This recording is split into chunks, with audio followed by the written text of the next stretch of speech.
Director general L D A Tahir Farooq کی ہدایت پر شہر بھر میں غیرقانونی رہائشی اسکیموں، غیرقانونی تعمیرات اور تجاوزات کے خلاف کارروائیاں جاری ہیں۔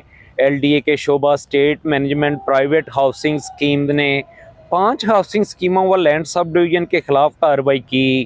ایل ڈی اے ٹیموں نے الجنت ہومز فیروز روڈ پر کانا کے نزدیک غیرقانونی land sub division A S R Alkhair homes اور منٹورا ہومز کی سڑکیں، دفاتر، سیور سسٹم اور پختہ تعمیرات مسمار کر دیں۔